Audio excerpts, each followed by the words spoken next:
अस्सलामुअलैकुम and a very good morning. साथ साथ आपको जुम्मा बहुत बहुत मुबारक हो। एक्सप्रेसो के एक नए एपिसोड के साथ और काले रंग के सूट के साथ मैं फिर आ गई। ये इमरान हसन। मैंने काले रंग का सूट बोला नहीं वही ना, मैंने कहा मैं फिर आ गई। हम फिर आ गए इस उम्मीद और दुआ के साथ। ये इमरान हसन है बाय द वे। इसके पहले कि ये कर्ज रह जाए कि मैंने इनका नाम नहीं लिया, उम्मीद है बल्कि दुआ है और यकीन भी है कि अगर दुआ है तो आप ठीक ठाक होंगे इंशाल्लाह। और इस शो को आज भी हमारे साथ देखने के लिए, हमारे साथ रहने के लिए हमारे साथ मौजूद हैं। जैसे कि अनमला सेड, जुम्मा once again a beautiful day. बहुत सारी रहमतें बरकतें इस दिन के हवाले से हैं, तमाम दिनों का सरदार है। उम्मीद करते हैं कि आप सारी रहमतें और बरकतें समेट सके। और वैसे हुक्म ये है कि नमाज जुम्मा के बाद आप अल्लाह का फजल समेटने के लिए बाहर निकलें, अल्लाह का फजल तलाश करें। तो जुम्मा के बाद ज़रा कोशिश कर लीजिएगा, अल्लाह आपको फजल अता फरमाए। और इसके साथ साथ दो बड़े इंपॉर्टेंट, हम जब भी आते हैं तो पहले डिस्कस कर रहे होते हैं कि आज इन द स्टार्ट कैसे क्या बात की जाए। तो हमें पता चला दो इंपॉर्टेंट डेज हैं।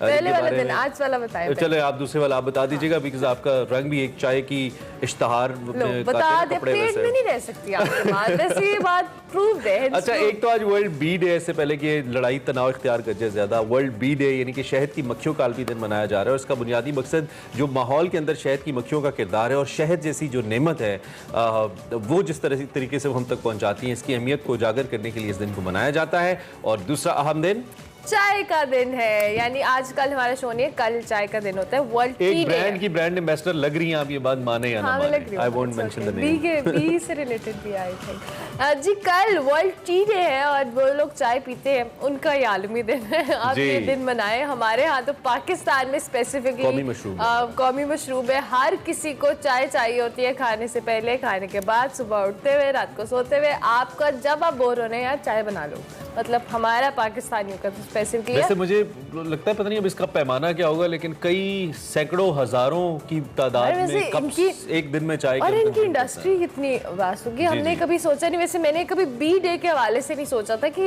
मक्खियों, शहद की मक्खियों का दिन भी होता है, लेकिन होता है। मेरे ख्याल में माहौल में बड़ी कंट्रीब्यूशन है इनकी। इवन जितने भी हम इस तरह की बातें कभी सोचते नहीं है, लेकिन स्टिल इस तरह के डेट से हमें रियलाइजेशन होती है कि हर जानदार का इस यूनिवर्स के अंदर कोई ना कोई प्रॉपर रोल है, चाहे वो शहद की मक्खी है, इंसान है, जानवर, हैवान, जो भी है। तो लिहाजा जी कल टी डे मनाएगा, आज बी डे मनाए। आज बी डे मनाए। चाय पीजिएगा और चाय जो अच्छी बनाता है घर में उसे ट्रिब्यूट जरूर दीजिएगा। घर वाले को ट्रिब्यूट नहीं देते हम अच्छी चाय पे। खैर बात बढ़ गई, आगे बढ़ाते हैं। और अब सियासी तनाव मुल्क में मौजूद है, खत्म नहीं हुआ, लेकिन इस पे बात करनी है हमने बात करनी लगा। आज में हमने आपको बतानी आज की हेडलाइंस।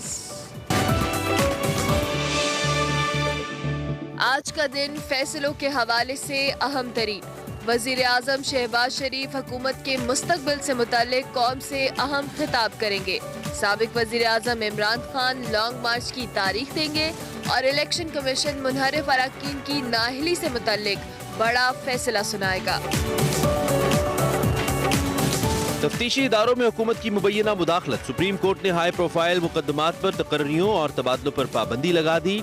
नैब और FIA को ताहुक्म सानी कोई भी मुकदमा वापस न लेने का हुक्म। इमरान खान का इलेक्शन की तारीख के ऐलान तक इस्लामाबाद में धरना देने का ऐलान। तमाशाइयों से कोई फर्क नहीं पड़ता, जब दिल करेगा इलेक्शन कराएंगे। हुकूमत का इमरान खान को दो टोक पैगाम। डॉलर तगड़ा, रुपए को रगड़ा। हुकूमत के नाकाफी इक़दामात के बायस डॉलर इंटरबैंक में तमाम रिकॉर्ड तोड़कर 200 रुपए से ऊपर चला गया। हुकूमत ने डॉलर को रोकने के लिए दर्जनों लग्जरी अशिया की दरामद पर मुकम्मल पाबंदी लगा दी। अवाम शदीद गर्मी में लोड शेडिंग का अजाब झेलने पर मजबूर। मुल्क भर में घंटों घंटों बिजली गायब। वफाकी वुज़रा ने बिजली शॉर्टफॉल की सारी जिम्मेदारी तब्दीली सरकार पर डाल दी। लग्जरी आइटम्स में पाबंदी है। सबसे वर्स्ट बात इसमें आपको पता है क्या है? चॉकलेट्स। ऐसे मौकों पे आपको अपने बाहर रहने वाले रिश्तेदारों की कदर आनी चाहिए। उनसे कहीं वो लेके आए, इधर से जनाब आगे बढ़ते आपको बताते हैं आज की बड़ी खबर।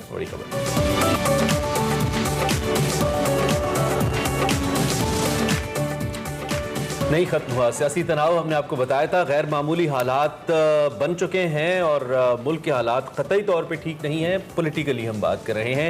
आज का दिन बहुत अहम है क्योंकि जो शहर इक़्तिदार हैं वहाँ पे बिजलियाँ गरज रही हैं, गरज चमक के साथ। मौसमी तो नहीं लेकिन सियासी बारिश ज़रूर हो रही है। हुकूमत के जाने से मुतल्लिक़ अफवाहें ज़ेरे गर्दिश हैं। कल ट्विटर पे भी मुसलसल इस हवाले से ट्वीट्स आ रही थी कि 3 घंटे में खबर आ रही है, 4 घंटे में खबर आ रही है। खबरें ये भी हैं कि 3 माह के लिए एमरजेंसी लगाई जा सकती है, ऐसी बातें हो रही हैं। आज वज़ीर आज़म शहबाज शरीफ की जानिब से उनका पहला और क़ौम से अहम तरीन खिताब है जो बाकायदा तौर पर वो बतौर वज़ीर आज़म करेंगे। दूसरी जानिब साबिक़ वज़ीर आज़म इमरान खान आज तारीख देने जा रहे हैं लॉन्ग मार्च की। साथ साथ जी बात करें तो तीसरा बड़ा जो आज के दिन के हवाले से इंपॉर्टेंट डेवलपमेंट होने वाली है, मुनहरिफ अरकान ने पंजाब असम्बली की नाअहली के मामले पर अहम फैसला देने जा रहा है इलेक्शन कमीशन। इसके साथ साथ अगर बात करें तो सुप्रीम कोर्ट में भी एक अहम केस शुरू हो गया है। गुज़िश्ता रोज़ चीफ जस्टिस ऑफ पाकिस्तान की सरबराही में 5 रुकनी लार्जर बेंच ने जो तफ्तीशी इदारों में मुबैना हुकूमती मुदाखलत है उससे मुतल्लिक अज़ खुद नोटिस की समाअत की। हाई प्रोफाइल केसेस की तफ्तीश करने वाले अफसरान के जो तकर्री है या उनके तबादले हैं उनको रोक दिया गया है। नैब और FIA को ताहुक्म सानी कोई भी मुकदमा वापस ना लेने की हिदायत कर दी गई है। जबकि सुप्रीम कोर्ट ने गुज़िश्ता 6 हफ्तों के दौरान ECL से निकाले जाए हुए जो नाम है उन अफराद की जो फहरिस्त है वो तलब कर रही है। तीसरी तरफ हम देखें तो लीगी रहनुमा मरियम नवाज साहिबा ने जी सरगोदा में जलसा किया और सुप्रीम कोर्ट को मुखातिब करते हुए कई मशवरे दिए। उन्होंने क्या कहा जरा सुन लें। सुप्रीम कोर्ट ऑफ पाकिस्तान को ये कहना चाहती हूँ, अगर आपने शहबाज शरीफ के खिलाफ सुओ मोटो नोटिस लिया है तो आपकी बड़ी मेहरबानी एक suo motu notice foreign funding case को 7 साल से दबाकर रखने पर भी होना चाहिए। मैं सुप्रीम कोर्ट ऑफ पाकिस्तान से अर्ज करना चाहती हूँ कि एक पागल शख्स की खातिर जिसका नाम इमरान खान है उसकी खातिर अदलिया के तराजू को पलड़े को झुकने मत दें। जी मरियम नवाज साहिबा ने क्या कहा इस पे तो हमने सुना, लेकिन दूसरी जानिब इमरान खान साहब के लॉन्ग मार्च की तैयारियां जो हैं वो हतमी मराहिल में दाखिल हो गई हैं। आज इमरान खान साहब मुल्तान में आखिरी जलसा करने जा रहे हैं और गुज़िश्ता रोज़ उन्होंने इस्लामाबाद में पार्टी कारकुनों से खिताब करते हुए क्या कहा था आपको सुना लें। इंशाअल्लाह हमारी मंजिल करीब है। हम इलेक्शन चाहते हैं, हम इंपोर्टेड हुकूमत नहीं चाहते। जब तक हमें साफ और शफाफ इलेक्शन की डेट नहीं मिलेगी इस्लामाबाद में ये अवाम का समुद्र नहीं जाने लगा जब तक डेट नहीं मिलेगी। दूसरी वो आजादी होती है जो सारे फैसले अपने लोगों की बेहतरी में होता है, अपनी कौम को दूसरों के लिए कुर्बान नहीं किया जाता। रूस से गंदम नहीं लेनी, रूस से तेल नहीं लेना, बाहर से डिक्टेशन मिलती है। इमरान खान साहब तो जो कह रहे थे उस्मान डार साहब क्या ढूंढने की कोशिश, टिकट सियालकोट के लिए और क्या ढूंढ सकते हैं इस वक्त। तो खैर इस वक्त हमारे साथ इस सारे मामले पे बात करने के लिए ब्रिगेडियर रिटायर्ड हारिस नवाज साहब मौजूद हैं, सीनियर तज्जियाकार हैं। उनसे ज़रा बात करते हैं, उनसे पूछते हैं कि वो इस सूरत हाल को किस जानिब जाता देख रहे हैं। मिर्ज़ा साहब एक तो आपको सुबह खैर, बहुत शुक्रिया आपने हमें ज्वाइन किया। ये सूरत हाल तो नई नहीं है लेकिन कशीदगी शायद पहले से थोड़ी ज़्यादा है और आज का दिन you can call it a D day. ऐसा लग रहा है कि आज 2-3 बड़े अहम फैसले, एक जानिब सुप्रीम इलेक्शन कमीशन का फैसला है, एक जानिब इमरान खान का तारीख देने का फैसला है जो कि उन्होंने पहले कह रखा है कि मई के आखिरी दिनों में होगा, और एक जानिब मौजूदा वज़ीर आज़म शहबाज शरीफ साहब का अहम फैसलों के ऊपर कौम से खिताब है। आपका एनालिसिस क्या है, आज क्या डेवलपमेंट, खास तौर पे शहबाज शरीफ साहब के हवाले से सबसे पहले क्या अहम डेवलपमेंट है, क्या है उनके पास ऑफर करने के लिए आवाम को इस पॉइंट ऑफ टाइम पे? पहले तो वो डिस्कस करेंगे, जो अगर नेशन से एड्रेस करते हैं उसमें वो एड्रेस करेंगे कि क्या मुल्की हालात हैं, किन एनवायरनमेंट्स के अंदर उन्होंने टेक ओवर किया है, इकोनॉमिक कंडीशंस क्या हैं वो बात की जाएगी, और उसके बाद वो बताएंगे जी किन हालात को करते हैं, हम इसके लिए क्या प्रोटेक्टिव मेजर्स ले रहे हैं, इकोनॉमिक मेजर क्या ले रहे हैं, मुश्किल फैसले करने पड़ रहे हैं, मईशत के हालात बहुत ख़राब हैं मईशत के, वो बात करेंगे, और फिर IMF वर्ल्ड बैंक से बात करेंगे। बट आई डोंट थिंक अभी इस स्टेज के ऊपर वो ये कहीं जी मैं जनरल इलेक्शन के दौरान हाली इलेक्शन चाहता हूँ जाके अवाम का मैंडेट लेके आए, क्योंकि मुश्किल है, क्योंकि सबसे मुश्किल इस वक्त ये हुकूमत के लिए कि बड़े टफ अनपॉपुलर डिसीजन लेने की प्रॉब्लम है।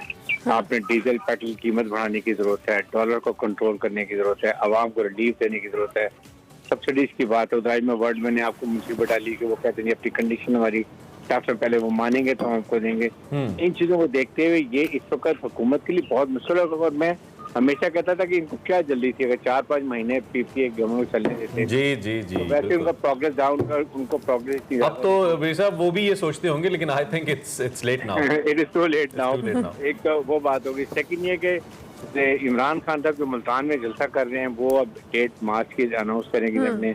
एक ये बड़ा एक अहम डिसीजन है, देखना है। अच्छा बगेरी साहब, आपने कहा कि वो आज अनाउंस तो करेंगे, उन्होंने लॉन्ग मार्च की जो तारीख है उन्होंने कहा कि मैं जुमे के रोज आज के दिन अनाउंस करेंगे, और वो कहते हैं कि जब तक साफ शफाफ इलेक्शन नहीं होंगे तब तक हम धरना जारी रखेंगे। पहली बात ये कि इनको जो साफ शफाफ इलेक्शन है उसके हवाले से यकीन दहानी कौन कराएगा, क्योंकि हर बार जब भी इलेक्शन होते हैं हम इस तरह के मामलात सुनते हैं। दूसरी जानिब अगर ये जो सारी सूरत हाल हमारे सामने है, लॉन्ग मार्च होता है, जो मौशी चैलेंजेस है, इस सारी सूरत हाल में बेयकीनी किसी एक बहुत कैफियत है। आपको क्या लगता है किस तरह से इन तमाम तर चीज़ों को जो के लिए बेहतर अंदाज में एग्जीक्यूट किया जा सकता है कि एक तरफ जो मौशी चैलेंजेस है, दूसरी तरफ इमरान खान साहब लॉन्ग मार्च का जो ऐलान करने जा रहे हैं आज? सबसे मुश्किल पोजीशन जो मुल्क की है वो ये है कि अनसर्टनिटी है। किसी को नहीं पता कि पॉलिटिकल क्या फैसला होना है, मुआशी हालात क्या हैं, उसके लिए करने। खुदा न खास्ता श्रीलंका सिचुएशन पाकिस्तान में वो दिन ब दिन बढ़ती जा रही है और इसको इमीडिएटली इसको डिफ्यूज करना है। उसके लिए नंबर 1 बात यह है कि एक इस वक्त बजाय कि जब पॉलिटिकल पार्टीज आपस में डिसाइड नहीं कर रही हैं और वो मार्च की बात कर रहे हैं, वहाँ भी हालात खराब हो सकते हैं। हुकूमत ही है वो उनसे मुज़ाकरात करना नहीं चाह रहे हैं। इन चीज़ों को देखते हुए किसी न किसी को या तो नेशनल सिक्योरिटी कमेटी की मीटिंग बुला लें, उसमें सबको बुलाएं, साथ ही साथ आप ऑपोजिशन लीडर्स को बुला लें, हुकूमत के लोगों को बुलाएं, बैठ के वहाँ फैसला करें, मजबूर किया जाए कि मुल्क के लिए क्या बेहतर है, या 1-1.5 साल और हुकूमत चलानी है या जनरल इलेक्शन देने हैं। और मेरे ख्याल में जिस तरीके इमरान खान का मूड हुआ, उनके लोगों का बहुत स्टार्टअप हुए, बेहतर मुल्क के लिए ये है कि इस वक्त एक अर्ली इलेक्शन अनाउंस करें, मुल्क में इमीडिएटली इंटरिम गवर्नमेंट बना दें। ये इंटरिम गवर्नमेंट क्योंकि उन्होंने इलेक्शन नहीं लड़ना, ये टेक्नोक्रेट्स पर होगी, तो ये मुश्किल अनपॉपुलर डिसीजन ले सकेंगे। ये हो सकता है डीजल पेट्रोल की प्राइस भी बढ़ा दें, उसके बाद डॉलर को शायद। लेकिन भाई साहब ये जो इंटरिम सेटअप है ये मुश्किल फैसले तो चलेगा because they don't have to pay any political price for that. लेकिन दूसरी जानिब जो जैसे IMF से हमारी बात चल रही है, IMF तो इस टेम्परेरी सेटअप को लेकर उस पर ट्रस्ट नहीं कर सकता।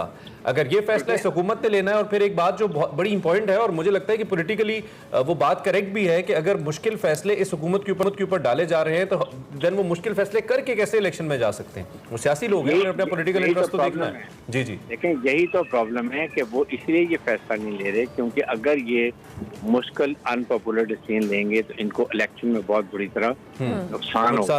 अच्छा भाई साहब, एक और बड़ा अहम नुकता है, इन केस हम कह रहे हैं कि इमरान खान साहब को इलेक्शन की तारीख चाहिए।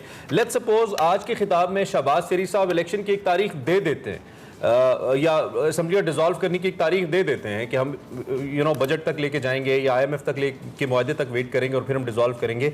उसके बावजूद लेट्स सपोज अगर वो डेट अक्टूबर-नवंबर की आती है जैसे कि इलेक्शन कमीशन भी कह चुका है, तो क्या इमरान खान साहब को इसको कबूल करना चाहिए उसूली तौर पे, या इमरान खान साहब इस पे भी वज़ीद होंगे कि नहीं डेट दें लेकिन जल्दी दें? ये भी हो सकता है। नहीं, अगर अनाउंस कर देते हैं इलेक्शन लेट्स से इस महीने के एंड में 20-25 तारीख तक, मार्च से पहले अनाउंस कर देते हैं और ये कहते हैं कि हम इलेक्शन अक्टूबर में करवा देंगे, तो मेरे ख्याल में बड़े अच्छे और ऐसे तरीके से PTI को भी मान लेना चाहिए कि जब तक इलेक्शन कमीशन की तैयारी कर लेगा।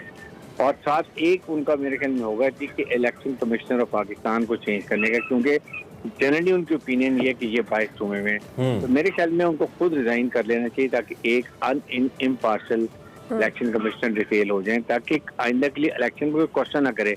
फिर ट्रांसपेरेंट फ्री इलेक्शन मीन के कोई भी एतराज नहीं कर सकता जी हाँ जी आप हमने हुए हैं जो भी होना है। ये अब मेरे ख्याल में ये वक्त की जरूरत है, जितनी जल्दी अनसर्टेनिटी नहीं। लेकिन भाई साहब PTI के कहने पे किस किस को तब्दील किया जाएगा? चीफ इलेक्शन कमिश्नर को तब्दील किया जाएगा, DG FIA को तब्दील किया जाएगा। उन्होंने तो सुप्रीम कोर्ट के ऊपर भी उस वक्त बहुत खुले तजादात उठाए, क्वेश्चन मार्क्स उठाए जब उन्होंने रात को फैसला किया। इदारों के ऊपर जब वो न्यूट्रल हुए उस पर भी तनकीद की। तो इनके कहने पे किस किस को तब्दील किया जाएगा? मेरे ख्याल में अगर इस वक्त तो अगर जरूरत होगी तो सिर्फ इलेक्शन कमिश्नर को, बाकी FIA वगैरह को तो कोई प्रॉब्लम नहीं होगी और supreme court taking care of it. लेकिन ये देखना ही है कि या तो वो बिल्कुल इम्पार्शल हो जाएं और जो उन पे क्वेश्चन सवालिया निशान होता है उसको ठीक कर लें, सही, या फिर उनको चेंज कर दीजिए। लेकिन अब इस वक्त number 1 early election, number 2 date October के राउंड कर दें, नंबर 3 कि फेयर फ्री एंड ट्रांसपेरेंट हो, और सेकंड जो अभी ये हुकूमत कोशिश कर रही है कि इलेक्ट्रॉनिक वोटिंग मशीन खत्म कर दें, उसके बाद ओवरसीज पाकिस्तानी का वोट खत्म कर दें, ये चीजें मेरे ख्याल में देखना चाहिए कि देखना ही ओवरऑल उसमें चेंजेस आने चाहिए। ब्रिगेडियर साहब, इन पे तफ्तीशी इदारों में मुबैना हुकूमती मुदाखलत पे सुप्रीम कोर्ट में समाअत हुई और फिर हुकूमती मुदाखलत का जो एक तासुर आ रहा है मुख्तलिफ तकर्रियाँ तबादलों के हवाले से जो सुप्रीम कोर्ट ने ऑर्डर दिया, आप इस सूरत हाल को किस तरह से देखते हैं? देखें, ये एक बहुत ही पॉजिटिव स्टेप है। आई एम सो हैप्पी कि सुप्रीम कोर्ट ने first time chief justice of Pakistan ने एक सो मोटो एक्शन लिया है और ये फील्ड रिकॉर्ड कर दिए, क्योंकि ये तो आते ही उन्होंने डॉक्टर रिजवान जो बेचारे गाइडेड, अल्लाह उनकी मग़फ़िरत करे, उनको चेंज कर दिया। उसके बाद जो और प्रोसिक्यूटर थे उनको चेंज कर दिया। FI ने कहा जी हम केस को फॉलो निकालने थे, जबकि इस पर इंडक्टमेंट हो रही थी और सारा केस तैयार था। तो इसलिए बहुत अच्छा डिसीजन है कि इसको फिलहाल रोक दें, क्योंकि ये हुकूमत कुछ दिन के लिए, और ये आए भी इसीलिए थे कि हम अपने केसेस को ठीक करेंगे, EVM खत्म करेंगे। लेकिन वो जो हमेशा प्रॉब्लम होती है कि ठप्पे लग गए, जाली वोट डाल गए, मरे हुए वोट डाल गए, उसके EVM आंसर। बहरहाल ये अब देखना ही है कि ये बहुत अच्छा डिसीजन है सुप्रीम कोर्ट का, वी डू एग्री, और आई एम श्योर कि इसको लेटर स्पिरिट में इसको इस्तेमाल भी करना चाहिए। ठीक है। और जो नून लीग या मौजूदा हुकूमत कह रही है कि पहले एग्जीक्यूटिव, पहले जो पार्लियामेंट है उसके इख्तियारात के अंदर सुप्रीम कोर्ट ने या कोर्ट ने इंटरवीन किया, वो एग्जीक्यूटिव के इख्तियारात में इंटरवीन कर रही है, क्या ये उनका मौक़िफ़ दुरुस्त है? देखें, बिल्कुल ये दुरुस्त है, उनको ये करना चाहिए।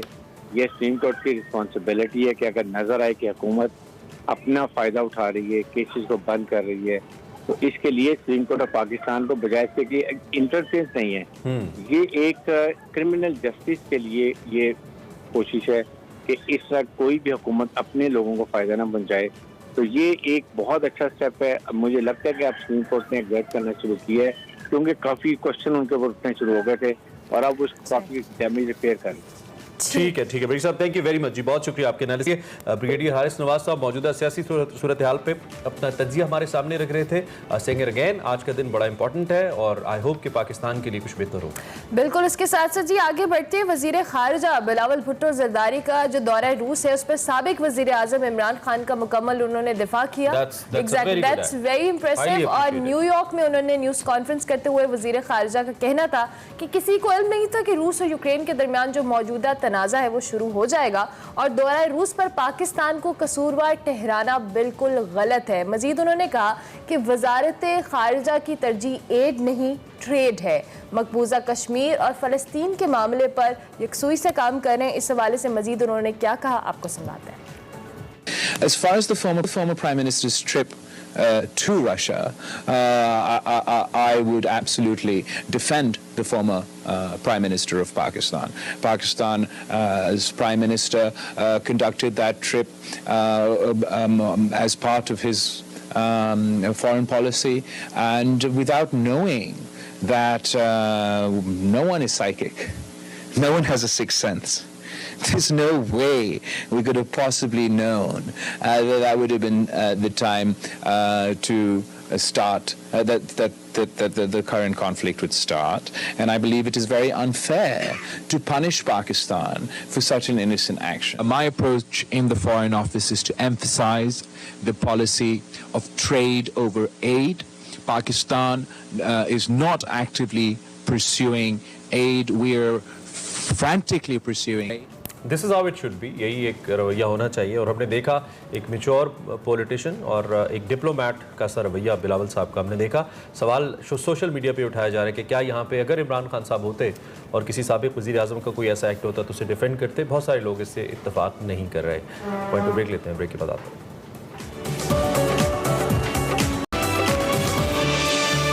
मैं आगे बढ़े, मुझे दिल कर रहा था कि जब हम जाए ना तो ऐसे लेकिन यहाँ पे बिजली है अल्हम्दुलिल्लाह, वो वाली नहीं है, जनरेटर वाली है। प्रोग्राम में आगे बढ़ते हुए कुछ लोड शेडिंग की बात कर लेते हैं। सूरज आग बरसा रहा है और दूसरी जानिब वापटा या बिजली के जितने महकमे और शदीद परेशान कर रहे हैं। इस बार बार बिजली बंद हो रही है, कहना चाहिए कि 1 घंटा आती है, 2 घंटे जाती है। और ये दौरानिया आप ज्यादा बता रहे हैं। आधा घंटा आती है, 20 मिनट जाती है। अच्छा, चलो ये भी ठीक है। तो मजमूई तौर पर जी इस वक्त 10 से 12 घंटे तक ये जो दौरानिया है ये तजावुज कर गया है। और ये शहरों की हम बात करें, रिमोट एरियाज में क्या सूरत हाल है शायद इसका हमें अंदाजा भी ना हो। पावर डिवीजन के मुताबिक कुल तलब 26,500 मेगावाट से जाहिद है, जो कि ओबियसली बहुत ज़्यादा है, जबकि मजमूई पैदावार 21,447 मेगावाट है। ये जो शॉर्टफॉल है इस वक्त ये 5,053 मेगावाट तक पहुंच गया है। और सरकारी जो थर्मल पावर प्लांट्स हैं 1,104 मेगावाट बिजली पैदा कर रहे हैं, जबकि पन बिजली के जराए से बिजली की पैदावार 4,868 मेगावाट है। सोलर जो जरिया है उससे बिजली की सिफर पैदावार है। और शहरों में क्या कहना चाहिए कि इस वक्त जिंदगी रुक कर रहेगा, लगता है बहुत मुश्किल हो रही है भाई, बहुत मुश्किल हो रही है। इस हवाले से बात करेंगे, हमारे साथ हमारे नुमाइंदे मौजूद हैं। लाहौर से हमें आमिर नवीद ज्वाइन कर रहे हैं और कराची से दुआ अब्बास हमारे साथ मौजूद होंगी। आप दोनों का बहुत शुक्रिया। सबसे पहले दुआ आपकी जानिब आएंगे। ऑब्वियसली लाहौर की, अच्छा ठीक है, हम पहले लाहौर वाले आमिर नवीद साहब से, हमने कहा जरा हमें सिचुएशन पता है। आमिर जरा आप हमें जरा लोड शेडिंग के हवाले से अपडेट कीजिएगा। हमारे एक्सपीरियंसेस तो कुछ इतने अच्छे नहीं हैं। आपकी जिन लोगों से बात हुई कि इन इलाकों में लोड शेडिंग की क्या सूरत हाल है, जरा आगाह कीजिएगा। जी बिल्कुल, आपकी तरह किसी भी पाकिस्तानी का एक्सपीरियंस अच्छा नहीं है बिजली की आमद और रफ्त के हवाले से। अब सूरत हाल ये है कि अभी आपने आदादोशुमार बताएं पावर डिवीजन के 5,000 मेगावाट से ज़्यादा का शॉर्टफॉल है, लेकिन ज़राए का कहना यह है कि ये शॉर्टफॉल इससे ज़्यादा है और तलब भी ज़्यादा है और जनरेशन कम है। अगर हम ओवरऑल बात करें लाहौर की लेस्को रीजन की यहाँ पे, तो लेस्को में कल बिजली की तलब का रिकॉर्ड कायम हुआ है कि लेस्को की जो डिमांड है कल 5,000 मेगावाट से एक्सीड कर गई है, उससे तजावुज़ कर गई।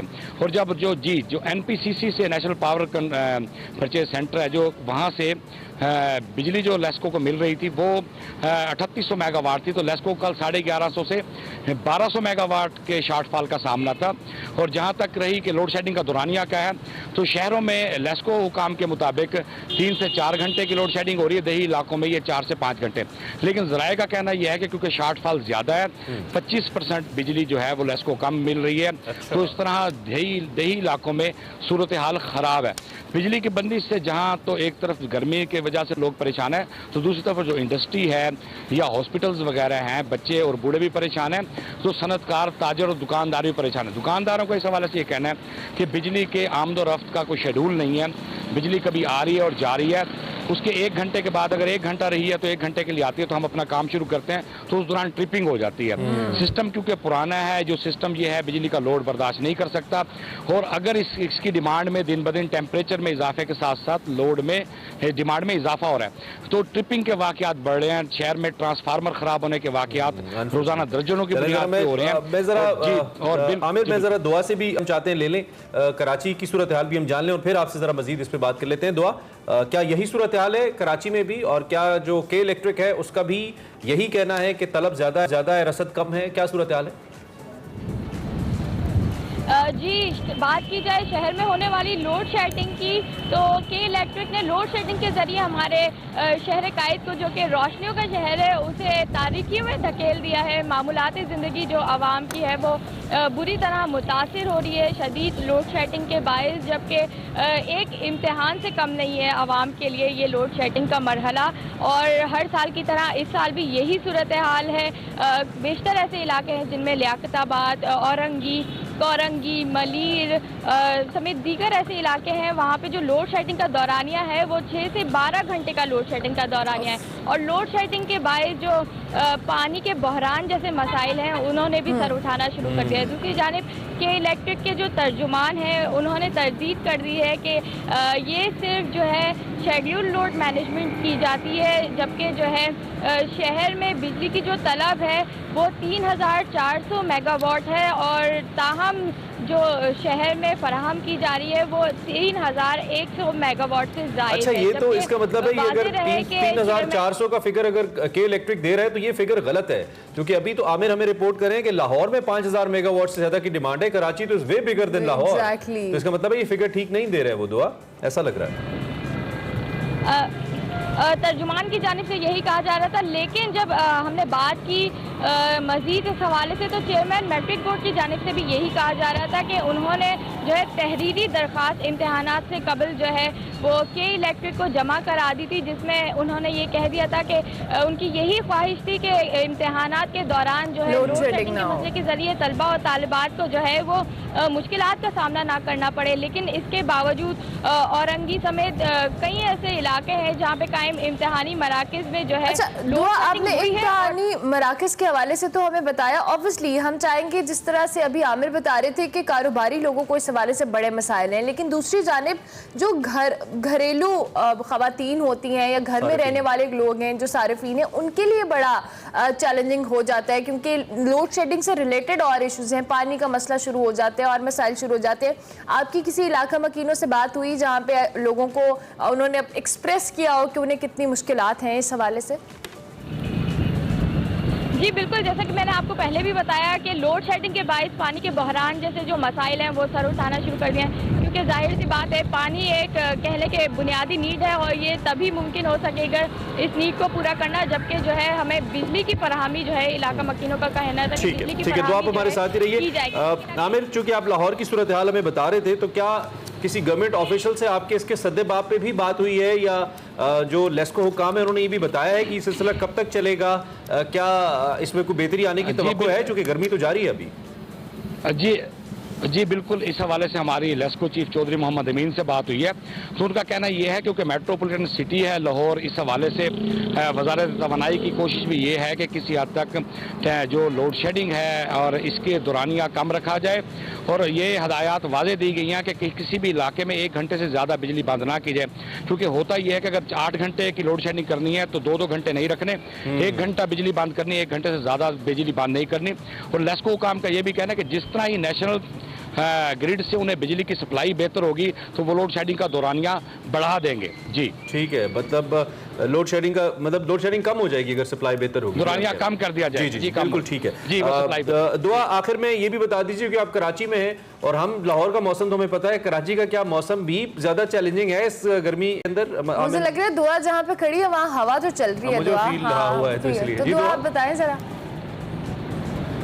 जी यहाँ पे ये होता है कि सुबह के औकात में हवा तो चल रही होती है, लेकिन जिस तरह दिन बढ़ता रहता है और हम जूं दोपहर की जानिब जाते रहते हैं तो धूप है जो गर्मी की शिद्दत है वो बढ़ जाती है। यहाँ पे जो है यहाँ पे शहरियों का भी यही कहना है कि आजकल जो है शदीद गर्मी में जबकि लोड शेडिंग होती है तो उनके लिए ये जो तमाम मरहला है ये किसी इम्तिहान से जो है कम नहीं है। इसके बायस मामूलाती ज़िंदगी तो मुतासिर हो रही है, हर चीज़ मुतासिर होती है। और बहुत शुक्रिया दुआ और आमिर नवीद साहब, आप दोनों का बहुत शुक्रिया। लाहौर और कराची से हमें बता रहे थे ओवरऑल लोड शेडिंग की सूरत हाल कुछ अच्छी नहीं है और इससे रिलेटेड बहुत सारे इशू शुरू हो जाते हैं, चाहे वो घरेलू सार्फिन हो या कारोबारी लोग हों, हर एक को इस हवाले से मुश्किलात रहती हैं। अल्लाह करे ये लोड शेडिंग की सूरत हाल बेहतर हो। अभी हम एक ब्रेक लेंगे, ब्रेक के बाद हाजिर होंगे। आप देखते रहिए espresso. Since it's the last show of this week, तो इसमें इसका मतलब ये है कि वीकेंड आ गया है और वीकेंड का मतलब ये है कि टाइम आउट विद एहसन का टाइम भी आ गया है, the most viral show on internet. और उसके साथ साथ आप चैनल पे तो देखते ही हैं। इस दफ़ा का जो एपिसोड है जी, इसमें 2 बड़ी मुख्तलिफ किस्म की शख्सियात जिनका ताल्लुक शोबे से नहीं है बट स्पोर्ट्स से है, और स्पोर्ट्स में भी 2 बड़ी ज़बरदस्त स्पोर्ट्स है। एक का तो क्रिकेट से है, बिल्कुल वकार यूनुस और जहांगीर खान इस बार time out with Ehsan Khan में होंगे और हफ्ते की रात 9 बजे एक्सप्रेस एंटरटेनमेंट पे शो लगेगा। इस शो के हवाले से इसके कुछ टीजर, कुछ झलकियां आपको दिखाते हैं।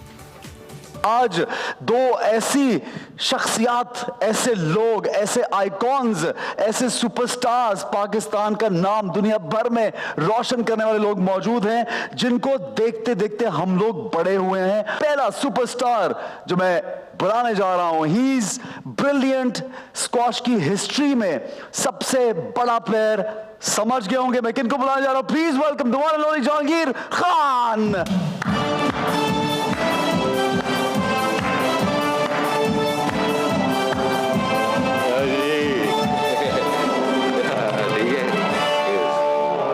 आपके साथ ही हमारे एक और सुपरस्टार मौजूद हैं, उनकी भी जो गेम है वो तो उसके तो पाकिस्तान का पूरी दुनिया दीवानी है, और उन जैसा बॉलर हिस्ट्री में नहीं है, ये मेरा दावा है। He is the one only Waqar Yunus.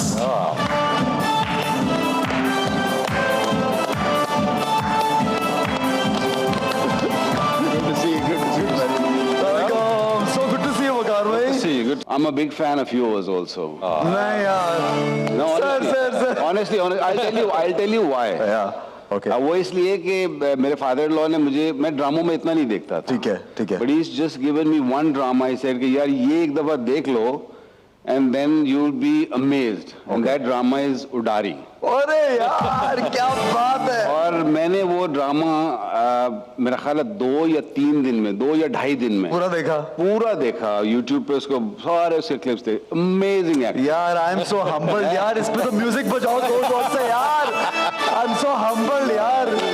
Thank you so much. ऐसा नहीं स्टार ना। जहांगीर खान को ये लगता है कि अगर, ये हम बात पहले भी एक्चुअली कर चुके कि अगर गवर्नमेंट की बहुत होती स्क्वॉश में, तो मेरे जैसे बहुत से चैंपियंस इस वक्त पूरी दुनिया में हमारा नाम रोशन कर रहे हो। बिल्कुल, मैं इस चीज को यही कहता हूँ कि हमारे पास टैलेंट की कोई कमी नहीं, मगर हमारे को इस वक्त जो है एक सही प्लेटफॉर्म, ठीक है, और प्रोफेशनल स्टाइल में, ठीक है। अब वो टाइम नहीं है कि आप पार्ट टाइम को संभाल रहे हैं या देख रहे हैं, ठीक है, full time job now, right. और इसको प्रोफेशनल अंदाज में उस तरह चलाना चाहिए जो उसके एक्सपर्टीज को समझते हैं, राइट। वो लोग इन्वॉल्व होने चाहिए जो उसको चला सके, वो लोग नहीं हो जिसको उसका पता ही ना हो। आपने एक बार एक स्टेटमेंट दिया था जिसमें कहा था कि वुमेन क्रिकेट टीम के लिए, उनके लिए 50 ओवर बहुत ज्यादा है, उन्हें 30 ओवर कर देना चाहिए। तो बहुत लोगों ने इस पे एक अब ये कहा कि यार आप गलत कह रहे हैं, सही नहीं कह रहे। तो इस स्टेटमेंट के पीछे क्या वजह थी और क्यों ऐसा आया, ये बताइए। मैच देखते हुए मैंने देखा पहले 15-20 ओवर तक तो it was good, okay, because it was 50 over cricket, ठीक है। तो क्या हुआ कि देन आई स्टार्टेड फीलिंग कि वेस्ट इंडीज खेल रही थी, वेस्ट इंडीज किसी का था, and they like girls are falling all over the place and they were not, energy खत्म हो गई। I could see कि this is fitness इनका एक्सपीरियंस है कि आपको मालूम है। जी जनाब, टीजर आपने देखा, एक्साइटिंग लग रहा है, बहुत मज़ेदार गुफ्तगू हो रही है। तो ये कल लगेगा मज़ेदार एक्सप्रेस एंटरटेनमेंट पे रात 9 बजे, हफ्ते की रात। अभी ब्रेक लेंगे, ब्रेक के बाद हाजिर होंगे। देखते रहिए एक्सप्रेसो।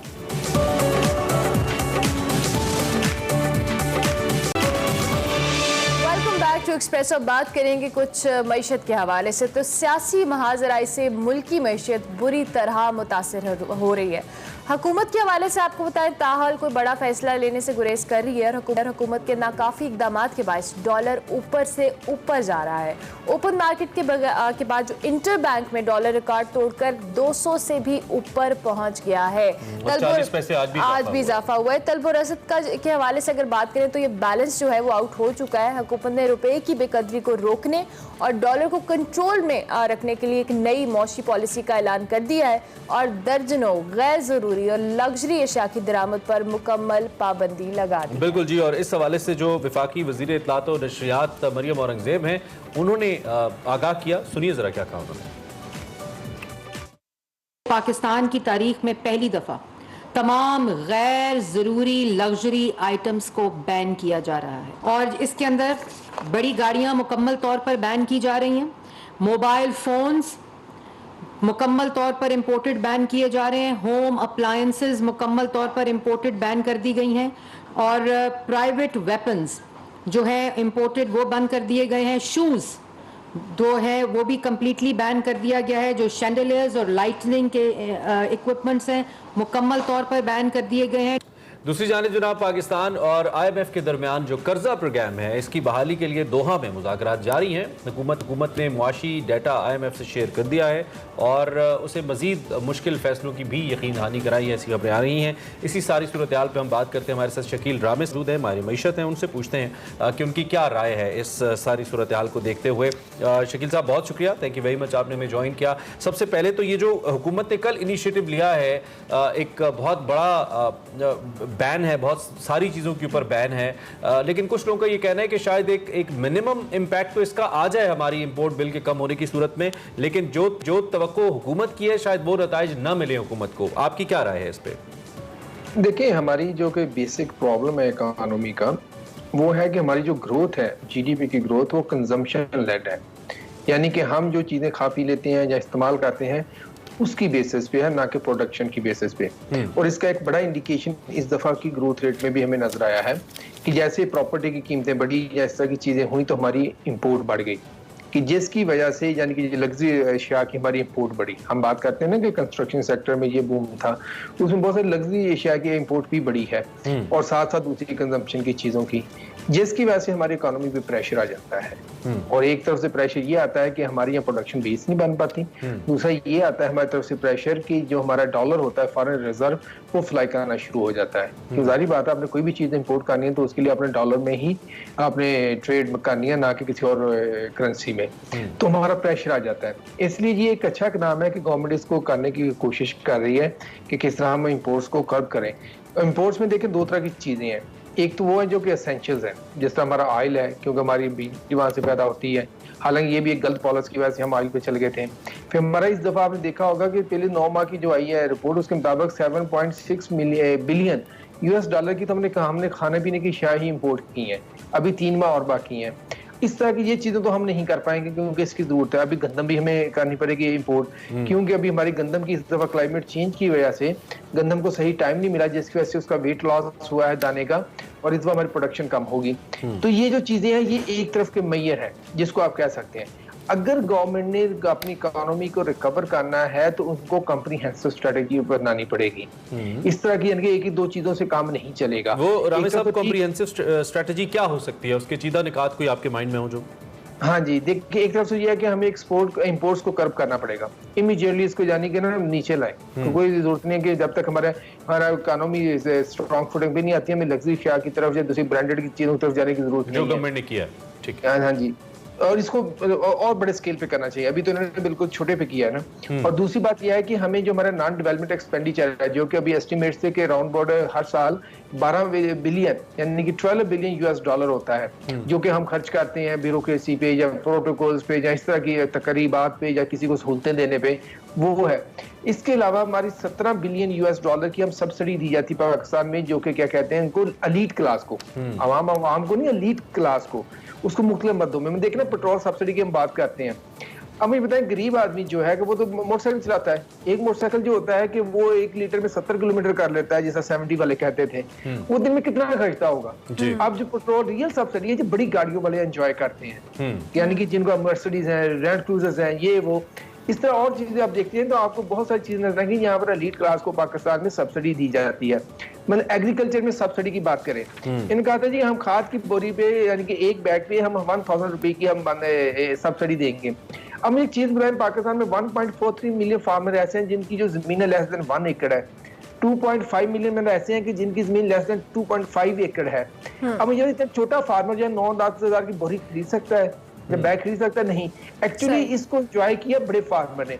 हमें इन सारी चीजों को मद्देनजर रखते हुए हमें कॉम्प्रिहेंसिव स्ट्रेटेजी देनी पड़ेगी, कॉम्प्रिहेंसिव स्ट्रेटेजी होनी चाहिए। शकील साहब, दूसरी जानिब इसाक डार साहब ने पेट्रोल के हवाले से भी कहा कि हम पेट्रोल की कीमतें नहीं बढ़ाएंगे, सूबे और वफाक मिलकर इसका बोझ उठाएंगे। आपको लगता है कि ये जो प्लान हो रहा है, क्योंकि हमारे पास IMF की शराइत भी बहुत स्ट्रिक्ट है इस हवाले से लेकर पेट्रोलियम मसनूआत को लेकर, तो ये रिलीफ जो देने की कोशिश की जाएगी, क्या ये अवामी मफाद में होगी या आगे जाके हमें इसके हवाले से और मुश्किलात हो सकती हैं?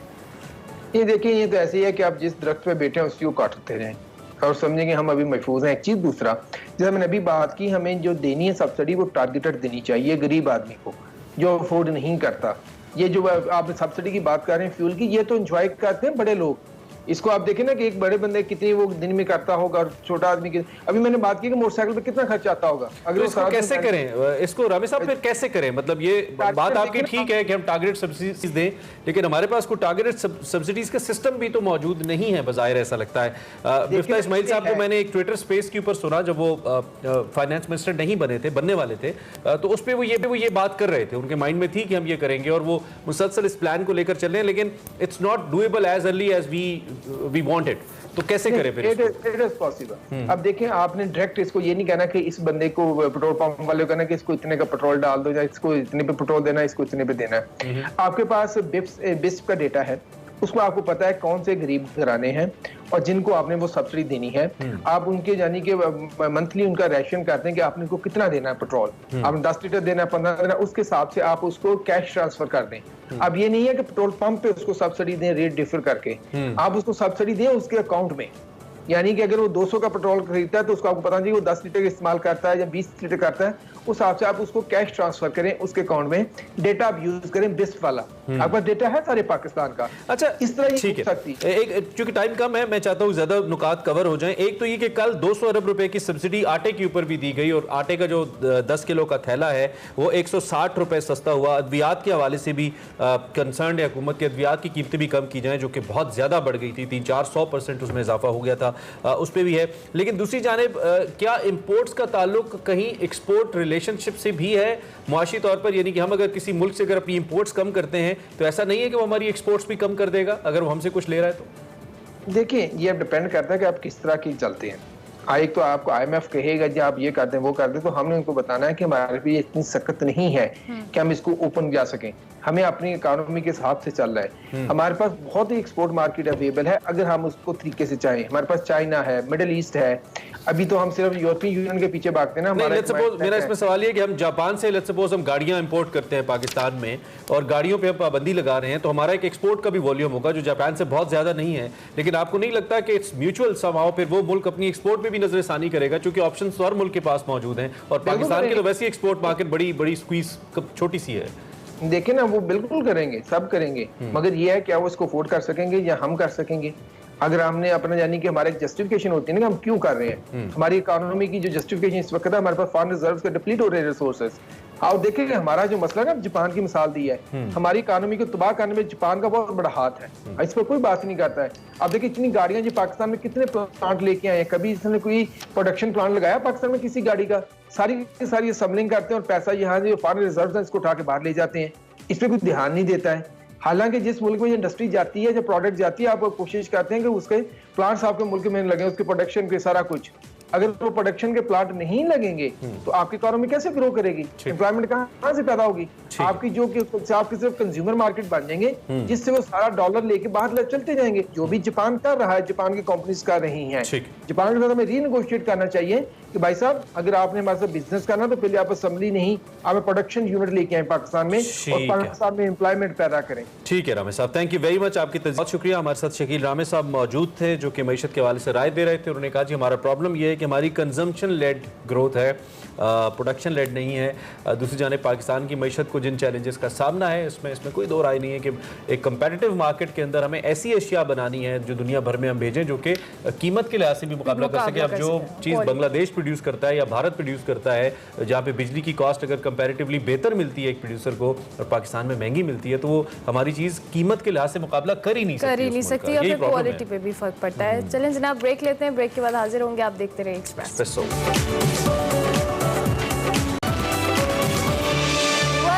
टू एक्सप्रेसो, बारी हमारे सेगमेंट माइंड मैटर्स की, जिसमें आज बहुत ही ज़बरदस्त टॉपिक पे बात हो रही है। दोनों साइकोलॉजिस्ट हमारे साथ मौजूद हैं, मेरी परवेज़ और वकार अहमद मलिक, और आज बात हो रही है इंट्रोवर्जन और एक्सट्रोवर्जन बच्चों में क्या फ़र्क होता है। So over to you guys.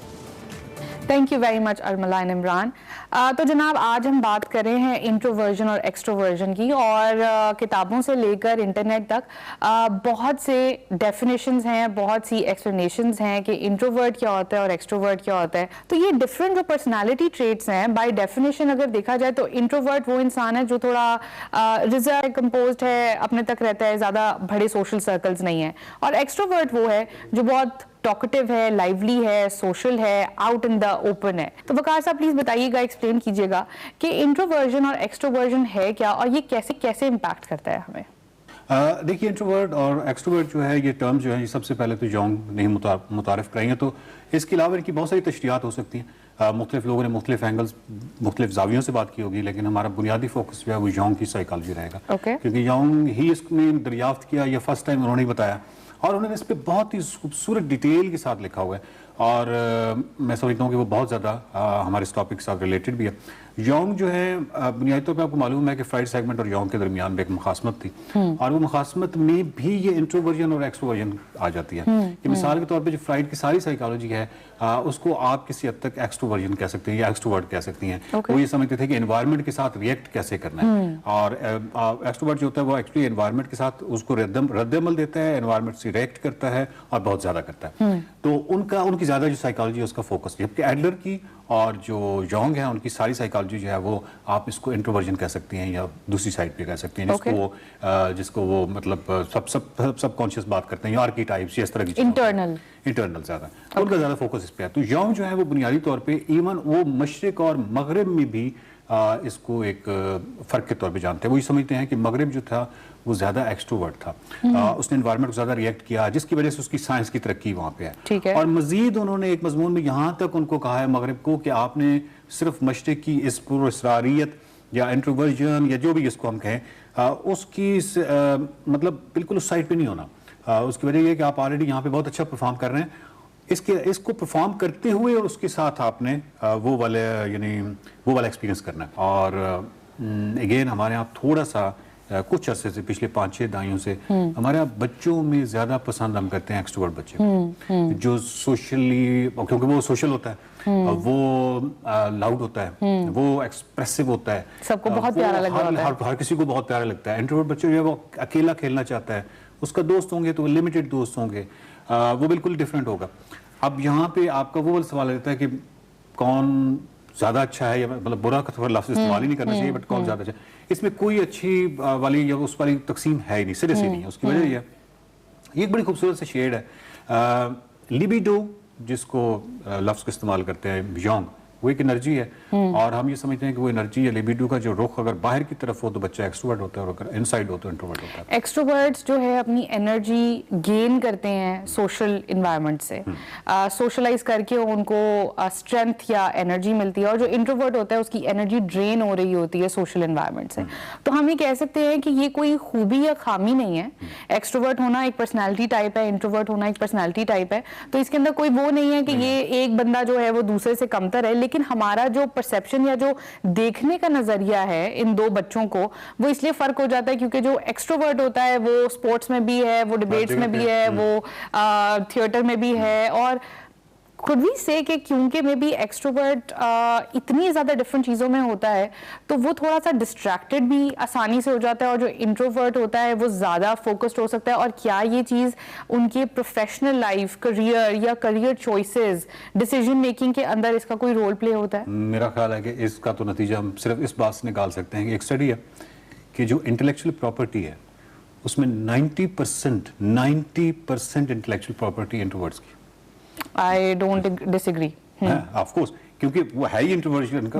आप कोई साइंटिस्ट उठा के देख लें, कोई लिटरेचर, उसकी एक वजह ये है जो योंग की साइकोलॉजी में अगर हम जाएं तो उससे भी हमें मिलती है, और वैसे भी जनरली एक आइडिया हो जाता है, क्योंकि वो ये समझते हैं कि एक जो कलेक्टिव अनकॉन्शियस की एक टर्म इस्तेमाल करते हैं, तो कलेक्टिव अनकॉन्शियस जो है उसमें आर्कीटाइप्स हैं, और आर्कीटाइप्स मिसाल के तौर पे एक मैं मदर, मेरा एक माँ का अपना एक एक्सपीरियंस होगा, मेरी एक माँ है, बट एक मदर का एक यूनिवर्सल सा एक्सपीरियंस, एक यूनिवर्सल सा इमेज है जो मेरे कलेक्टिव अनकॉन्शियस में। अच्छा, जितने आप इंट्रोवर्ट होते हैं इतना आप उन आर्कीटाइप्स से ज्यादा आप कनेक्टेड होते हैं, और इतना ज्यादा आप बेसिकली इतनी ज्यादा उसकी प्रोबेबिलिटी होती है कि आप कोई बड़ा काम करें, और कोई ऐसा काम जो थॉट प्रोसेस के थ्रू, यानी कोई इन्वेंशन है, कोई शायरी है, कोई अदब है, कोई एनी बिग आइडिया, जितने भी बड़े आइडियाज हैं वो सारे, जिसकी वजह से 90%। अब मैं अमूमन जो वालिदैन हैं उनसे रिक्वेस्ट करता हूँ और साथ से रिक्वेस्ट करता हूँ कि जिन बच्चों को आप डिस्करेज कर रहे होते हैं, जिन बच्चों को आप उकसा रहे होते हैं कि वो सोशल हों, अच्छा ये बहुत ही दर्दनाक बात है। आप सोच नहीं सकते कि एक इंट्रोवर्ट बच्चे को जब आप उकसाएंगे तो उसकी बायोलॉजी के खिलाफ आप उकसा रहे हैं, तो बायोलॉजी के खिलाफ तो कभी भी अच्छा परफॉर्म नहीं करेगा। उसको इंट्रोवर्जन रहने दे। हाँ, एक चीज़ है कि नेचर अपने बड़ा खूबसूरत काम करती है। मिसाल के तौर पर एक बच्चा है आपका इंट्रोवर्ट पैदा हो गया, दूसरा बच्चा है वो एक्सट्रोवर्ट पैदा हो गया। मजे की बात यह है कि दोनों के असरात होंगे एक दूसरे पे, और एक्सट्रोवर्ट बच्चा क्योंकि वो है तो दोस्त और इकट्ठा हर वक्त हैं, और वो हर वक्त जो है वो छलांगे लगाएगा, हर वक्त एनवायरनमेंट को जो है वो रिएक्ट करेगा। तो इस बच्चे को ऑफकोर्स करते करते आप यूं समझिए कि अगर ये बहुत ज्यादा इंट्रोवर्ट है तो एक्सट्रोवर्ट थोड़ा सा बैलेंस ले आएगा।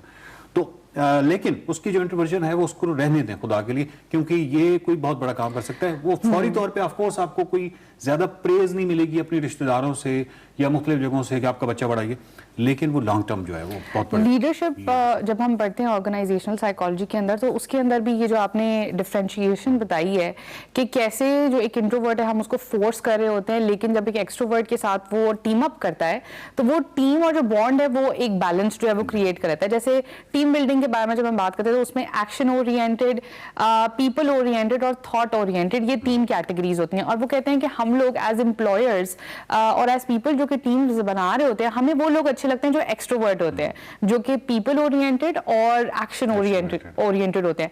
हम ये भूल जाते हैं कि 90% एज यू सेड कि 90% जो काम है वो प्लानर ने, वो थॉट ओरिएंटेड बंदे ने करना है, और वो जनरली कोई एक्सट्रोवर्ट नहीं होगा। अच्छा, एक चीज जो है वो ये है कि एक तो है ना कि आपने पैदाइशी एक बच्चा जो है वो इंट्रोवर्ट है या एक्सट्रोवर्ट है, वो तो बहुत ही वाज़ेह आपको नजर आ रहा होता है। बाद में कई दफ़ा एक चीज़ डेवलप हो जाती है और वो होती है किसी सब्सटेंस के इस्तेमाल से, ड्रग्स के इस्तेमाल से, कि आप एक साइकोसिस डेवलप कर लेते हैं और वो साइकोसिस जो है उससे ऐसे लगता है जैसे बिल्कुल बंदा अंदर गुम है और वो सारा कुछ है, लिबिडो का जो भाव है वो बिल्कुल दूसरी साइड पे हो जाता है। और उसके लिए फिर एंटी साइकोसिस ड्रग्स जो है वो बहुत ज़रूरी हैं, और वो तमाम चीज़ें जो उसको खींच के रियलिटी की तरफ लाएं, वो अपने जो एनवायरनमेंट है उसको रिस्पॉन्ड करे।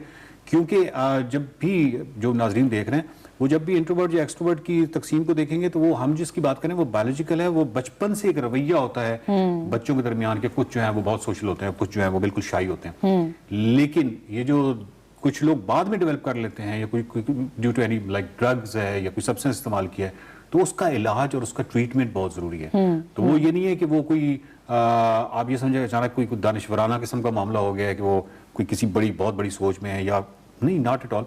अगर आपको मालूम है कि वो सब्सटेंस इस्तेमाल कर रहा है तो फिर हर सूरत में उसका ट्रीटमेंट जरूरी है। सो thank you very much.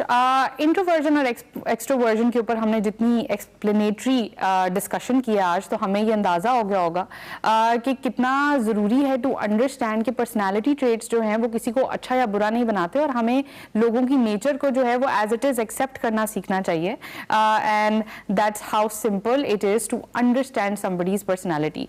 So thank you very much for listening, and हम हाजिर होंगे next time with another interesting topic. Till then keep watching. Welcome back to Expresso. और चूंकि वीकेंड है और वीकेंड के ऊपर हमारी कोशिश होती है कि कुछ एंटरटेनिंग भी आपके लिए रखा जाए, कुछ म्यूजिक भी बात की जाए। क्यों हंस रही हैं आप? अच्छा, तो खैर जी, ये तो बात का मसला है। फिल वक्त हमारे साथ एक बड़े ज़बरदस्त टैलेंटेड सिंगर मौजूद हैं, पंजाबी गाते हैं, रीजनल या फोक म्यूज़िक उनका बहुत अच्छा है, और कुछ अभी रिसेंटली उन्होंने वीडियोस भी किए हैं। तो इसी हवाले से हमने सोचा कि हम ज़रा उनसे इंटरेक्शन करें, उनसे बात करें। नसीर अहमद ख्वाजा साहब हमारे साथ मौजूद हैं, और कुछ बड़ी इंपॉर्टेंट कोलैबोरेशंस भी की हैं नसीर साहब ने, जिसमें नसीबो लाल के साथ भी इनकी आने वाली हैं, वो भी मौजूद हैं। तो नसीर साहब से हम बात करते हैं। नसीर साहब, थैंक यू वेरी मच। कैसे आप? ठीक ठाक हैं? बिल्कुल ठीक ठाक। वालेकुम अस्सलाम वरहमतुल्लाह। थैंक यू वेरी मच, आपने हमें ज्वाइन किया। अच्छा, सबसे पहले तो हमें कुछ म्यूजिक के सफर के हवाले से बताइए, कितना अरसा हुआ और किस टाइप का म्यूजिक चल रहा है आजकल?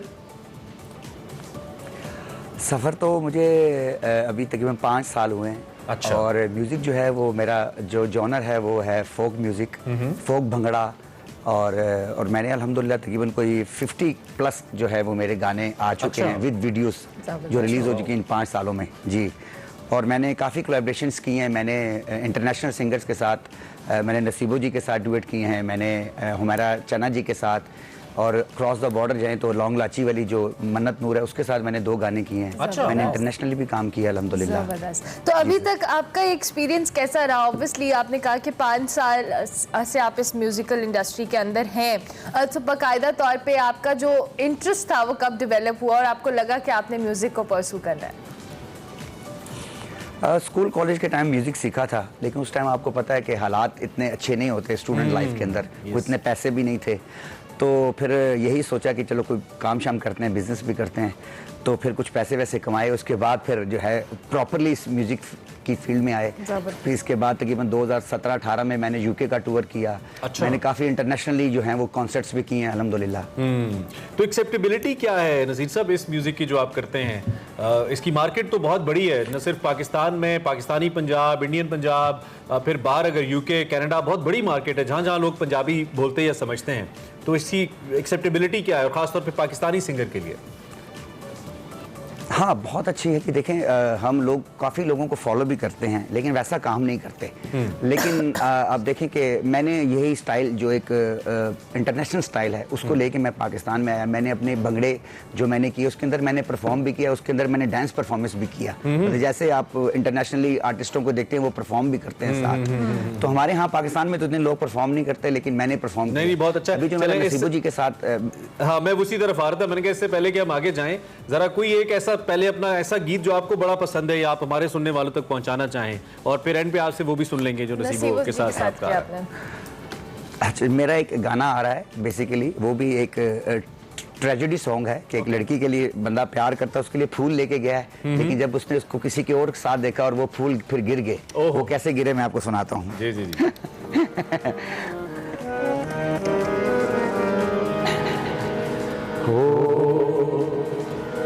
सुबह सुबह उठे ते सारा दिन लाया, ओ सुबह सुबह उठे ते सारा दिन लाया, चुन चुन फुल ते मैं हार सी बनाया, मैं लैके गया अज दे लई, लैके गया अज दे लई ते हासा उदा निकल गया, मेरे हत्थां विचों डिग पिया ते फुल फुल बिखर गया, हत्थां विचों डिग पिया हार ते फुल फुल बिखर गया, गल्ली बाती कहंदी सी मैं तेरे उत्ते मरदी, जान नालों वध बहुता प्यार तैनू करदी,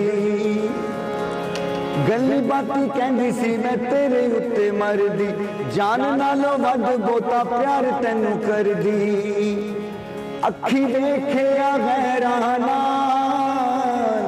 देखिया गैराना ते हस, देखिया गैराना ते झूठ दा निखर गया। वाह जी वाह जी वाह, क्या बात है नसीर साहब। हत्थां विचों डिग पिया हार ते फुल फुल बिखर गया। जबरदस्त जबरदस्त नसीर साहब, बहुत जबरदस्त। और ये एक पंजाबी, अगर मेरी आवाज आप तक पहुंचे, बिखर गया, पंजाबी जो मौसीकी है और जो फोक खासतौर पे मौसीकी है उसका एक अपना अंग है और वो आपकी आवाज़ के अंदर हमें नज़र आता है। बहुत ज़बरदस्त। इन दी एंड चूँकि टाइम हमारे पास कम है, जो आपके देखने वाले हैं, जो सुनने वाले हैं, उनको आप कुछ कहना चाहें, ऐसे लोग जिन्होंने आपका म्यूजिक अभी नहीं सुना उनको कुछ कहना चाहें, और देन एंड पे आपसे आपका आने वाला गाना भी सुनेंगे। हाँ जी बिल्कुल, मैंने जो भी मैंने काम किया, एक तो मैं अपना रियल कंटेंट लेके आया हूँ, मैं अपने गाने गाता हूँ, मैं कोई कवर सॉन्ग नहीं गाता। अच्छा। किसी के गाने नहीं गाता। मेरे घर 50 गाने रिलीज हैं तो 50 के 50 गाने मेरे अपने हैं, मैंने खुद गाए हैं। उनकी शायरी म्यूज़िक मैंने अच्छे लोगों से करवाया। मैंने इंटरनेशनली कंपोजर्स के साथ किया, साहिर अली बग्गा के साथ काम किया, ताफो साहब के साथ काम किया, अहमद शह साहब, जो पाकिस्तान के लेजेंड्स लोग हैं सबके साथ मैंने काम किया। तो अभी मेरा एक गाना जो नसीबो जी के साथ आ रहा है, तो वो उस गाने को जुल्फ़कार अतरे साहब ने उसका म्यूज़िक दिया, अब्बी खान ने उसको अरेंज किया और मैंने और नसीबो जी ने गाया है। और पाकिस्तान के one of the best choreographer Pappu सम्राट साहब ने उसकी वीडियो की है, उनको मैंने लिया और बड़ा ही अच्छा जो है वो एक्सपीरियंस रहा हमारा। ठीक है, चलें 2 बोल हमें सुना दें, फिर हमने ब्रेक पे जाना है जी। गाना सुनते हैं और ब्रेक पे भी साथ ही जाते हैं जी।